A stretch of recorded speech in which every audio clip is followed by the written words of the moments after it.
Hey everyone, I wanted to, elaborate on the last video that I sent out, which was where I believe the future of physical therapy will be with regards to ultrasonography or musculoskeletal sonography, diagnostic imaging, not the therapeutic ultrasound where you're just kind of waving a wand and just useless nonsense on, trying to heat up some tissue to facilitate a change instead.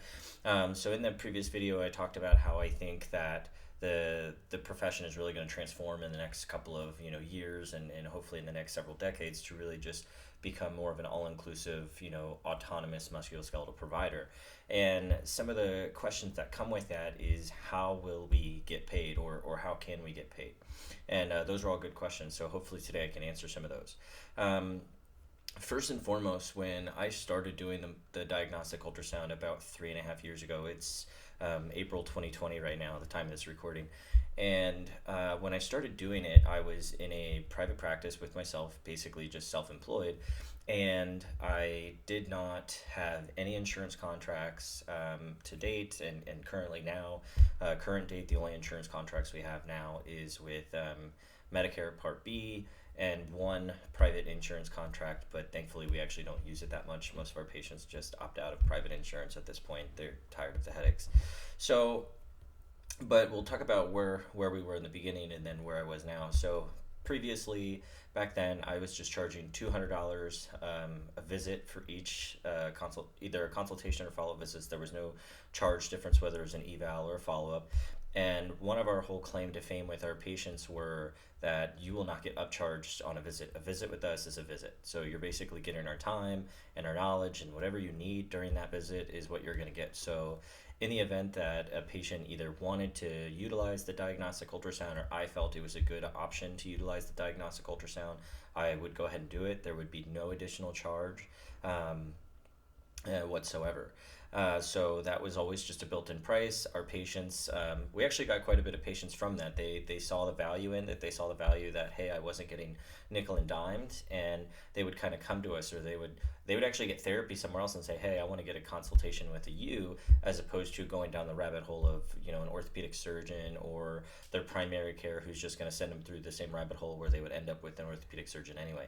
And at one point, we had several other physical therapists of other private practices send us patients, say, "Hey, will you do a complete scan on the patient and then give them back?" So that was kind of where we started with it, and to this day, still utilize that opportunity. Um, in the event, and it happened very, very rarely, that if a patient came in and they didn't want the official diagnosis, or they didn't want an evaluation or any sort of follow up treatment, they specifically came in and they wanted to get a scan and that was it, then we would just offer them that scan for $125. And that was mainly utilized when the patients were coming to us from another physio practice or physical therapy practice. We would give them that scan, we would write up the report, send it over to their other physical therapist and say, here you go, if you have any questions, follow up. If they want to come back and do repeat scans, we could do that. As such, so before I kind of go further on it, we should talk about there's two different types of scans I do, or really that you can do and bill for appropriately if you're going to go down the insurance hole. There's many different codes you can bill, but there's two predominant codes that I use, and the two primary codes that physical therapists would utilize for diagnostic MSK ultrasound, which would not involve vascularity or any, like if you were a registered vascular technologist, then you would do these codes. You would not do these codes, you would do other codes. So the first code would be a 76881 code, which means a complete scan of a joint. Basically, it's at least four to six images of different angles and different axes, whether it's in short axis or long axis, or an oblique views of each joint. So if you were going to take a scan of the shoulder, you would have to get several different shoulder complexes. You would look at the bicep tendon, the infraspinatus, the supraspinatus, the subscapularis, the bicep tendon, transverse humeral ligament, coracohumeral ligament, short head, long head. You just go through a ton of different segments into that joint, and that would be considered a complete scan. A complete scan, of course, takes a little bit more time to do, and it's going to pay a little bit more for that. And anytime you're with a patient and you're focusing on, and that would be for a joint. So if you're going to do bilaterally, then you would actually bill two, because it's two full complete scans. If you were doing a full complete scan on, say, the one shoulder, and then you saw something bad with, say, the bicep tendon, and you wanted to compare with just the bicep tendon over here, then you would do a complete scan over here and an incomplete on the contralateral side for comparison. As such, so the second code, of course, would be an incomplete scan. That's typically utilized if you're going to if you're really just going to look over one specific tissue or a couple, tissue morphologies that you want to see how the tissue is progressing or weakening, before or after some treatment or intervention has been provided. For instance, you do the evaluation, again, a shoulder scan, you find out that the long head of the bicep is having some enthesopathy, and you want to review it after, 6 weeks of treatment.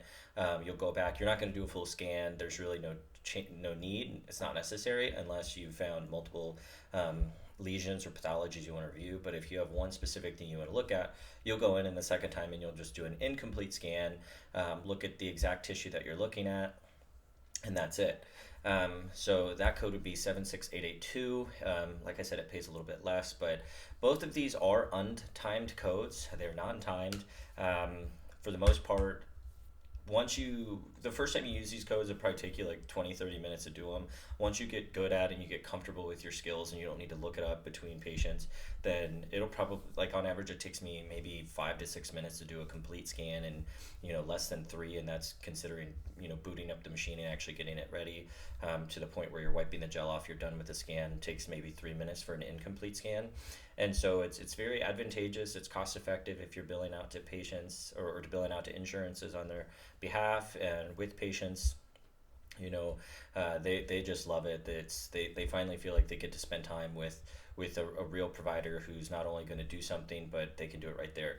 And that's the point of what's called POCUS, point of care ultrasound, is that they want to get away from having techs perform these techniques, these imaging modalities, where a tech does it and then you send it off to a radiologist or a supervising physician to read them, and then you send them a note. Instead, they want to have the healthcare provider, the doctrinated providers, come in, take the scan, do the scan in real time, discuss the results with the patient in real time, and just lower that fear factor of what's going on. And if you see anything wrong with the patient, or maybe you're not happy with the scan or the imaging, then you just come back and you just get them in a better position until you get the imaging you like. Whereas if they go to a sonographer, or if they go to a tech, then the tech takes some images, they send it back to the radiologist or the physician. The physician doesn't like it, they're going to send it back and say, get more scans, we don't like these. Then the patients come back, they have to do it all over again.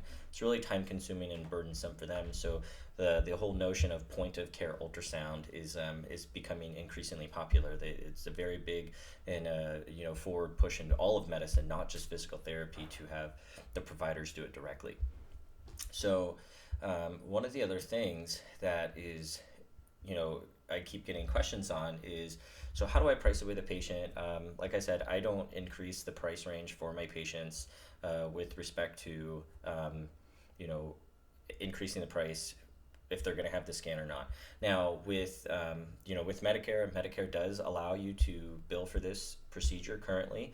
There is no specific certification that is required at this time. I believe that is going to change in the very near future, to where they're going to require you to have a specialized certification, and we'll talk about that in a future video.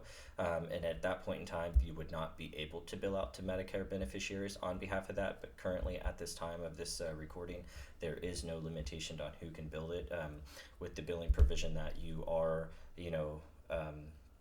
you do have the knowledge and the skills required to bill on such a code, that you're doing it with the basis of the patient in mind, and not just to overbill a patient or get money on something when you don't know what you're doing. So to give you an idea, so I just pulled up a couple of codes. I don't want to show them to you guys just so I don't have to worry about blocking out patient info, but I pulled up a couple codes. Unfortunately, the diagnostic ultrasound codes are dropping in how much you get reimbursed from insurances pretty largely every year, and I think that's just because insurances are realizing that many more practices are doing it, in which case they're dropping the payout. So when I started doing this in 2017, my payout from Medicare was about $129, and roughly $129, and I'm looking up TRICARE's rates in 2017 was $128.22, so $128.22. In 2018, it dropped down to 109. 2019, 95, and then in just March of this year of 2020, the rates were dropped again to $83.27, and that was with TRICARE. And with Medicare, let's see if I can pull this up. With Medicare, I just reviewed and I got $89.27 with a complete code, and an incomplete code bills about 64. So as you can see, that's still a very large, billable code, something that has no timed, there's no time limit. So to give you an example, I had a patient just a week ago who called me. He had a fall. I treated him after a hip replacement. He had a fall. He knew that I did some of the ultrasound. He was worried because of this pain persisted in his hip. Was able to walk on it. Didn't have any of the clinical markers that suggested he needed to get an X-ray immediately, and he didn't want to, considering the COVID-19 quarantine that's going on right now.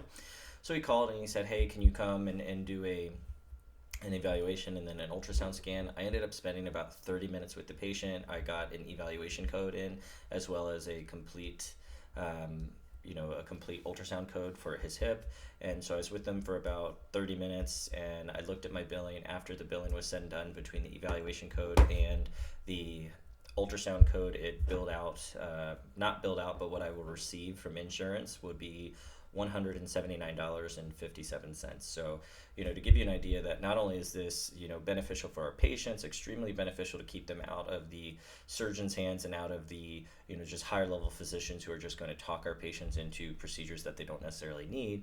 But it's also beneficial, financially for you as a provider, whether you are an insurance-based practice or a cash or out-of-network based practice. I really do see there being a value to both parties. So if you have any more questions, please feel free to reach out, comment, and let me know. Thank you.